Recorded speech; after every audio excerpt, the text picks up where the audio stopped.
Get ready.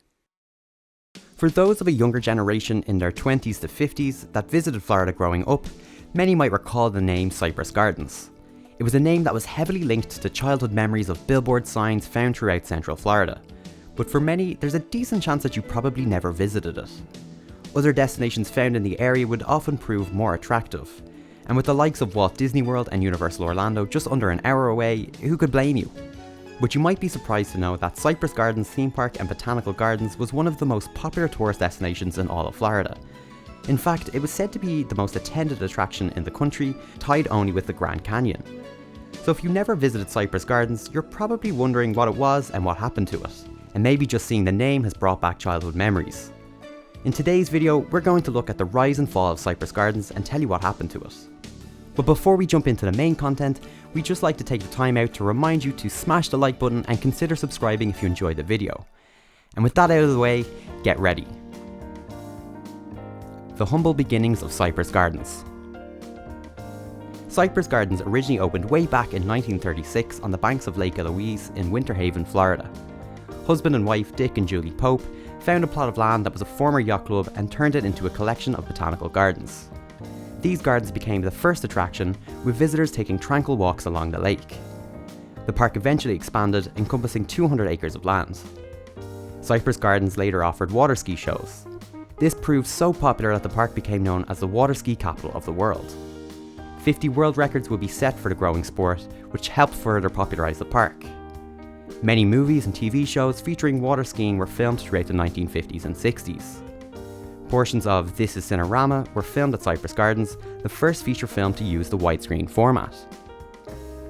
Hollywood icon Esther Williams also filmed a string of movies at the park, further pushing publicity of Cypress Gardens into mainstream America.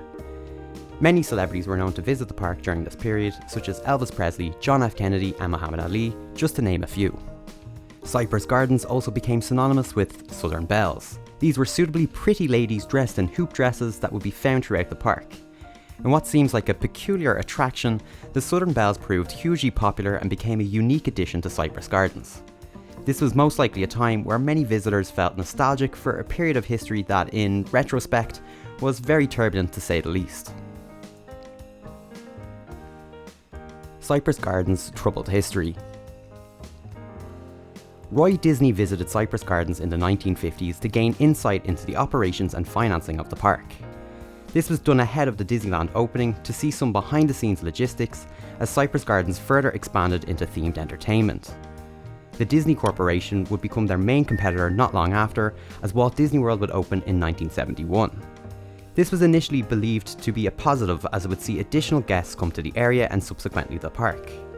The park's marketing could now shift, advertising Cypress Gardens as more of a theme park, although the Pope family soon realised that their neighbours were actually drawing guests away. Following dwindling numbers, the park was sold to the Harcourt Publishing Company in 1985. These were the same people behind the SeaWorld parks. However, it didn't last long in their possession, as they resold to Anheuser-Busch in 1989. They operated the park until 1995, before it was sold to the park's general manager, Bill Reynolds. Reynolds would then run the park until 2003, not adding much in the way of attractions. However, neighbouring resorts were expanding greatly around this time. Islands of Adventure would open at Universal, while Disney World would see the inclusion of Animal Kingdom. These further drew crowds away. The tourism industry also saw significant decline following the 9/11 terrorist attacks. This financial strain proved too much for Cypress Gardens, and the park would shut its doors in 2003. Cypress Gardens as a theme park.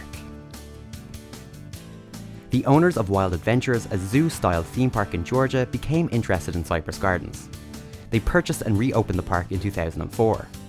This saw a large-scale expansion and the inclusion of several new attractions. The roster would now include 6 new roller coasters, as well as an assortment of flat rides. An adjacent water park named Splash Island would follow in 2005. However, Cypress Gardens as a whole was not without its problems. 2004 saw several hurricanes ravage the state of Florida. This saw substantial damage to much of the park, which they never really fully recovered from. In 2006, the Adventure Parks Group filed for Chapter 11 bankruptcy, citing $30 million worth of damage following the 2004 season. But this wasn't the end of the Cypress Gardens dream though. As seen a few times before, the park would later change hands once again. This time, the park would now be in possession of Land South Holdings, a real estate investment company. However, the magic had been lost. The park operated without many of its attractions in an effort to cut costs. Some of these were also sold and removed. The water park became a separate ticketed gate, whereas before it was part of the general entrance fee. In September 2009, Land South Holdings announced that Cypress Gardens would close with immediate effect. It seems like not much effort or funds were put into this acquisition. Instead, it most likely acted as a quick sale off the back of a historic and pivotal feature in Florida's attraction lineup. What happened to Cypress Gardens? Following the closure of Cypress Gardens theme park in 2009, it wasn't long before the park's fate was confirmed. In January 2010, it was announced that Merlin Entertainments had purchased the land. For those unaware, Merlin are the second largest theme park and attraction operator in the world. They operate some world-class theme parks like Alton Towers, as well as the Madame Tussauds wax museums. Some of the most prominent properties though are the Legoland theme parks. Where Cypress Gardens once stood now became the world's 5th Legoland resort. Legoland Florida would open in October of 2011, where it still operates to this day. Thankfully, Merlin have respected the historical grounds in which the new resort stands. Guests can still visit the botanical gardens, which have retained their original name. A water ski show is also a staple fixture of the park, albeit featuring Lego characters instead. Similarly, Lego-style Liberty Bells can also be found throughout the park. Despite how many owners the park has seen, it's nice to see that its history is still on display. Although it may not be how it once was, Legoland has provided a fresh face and substantial investment. It now reaches the great heights of its former glory.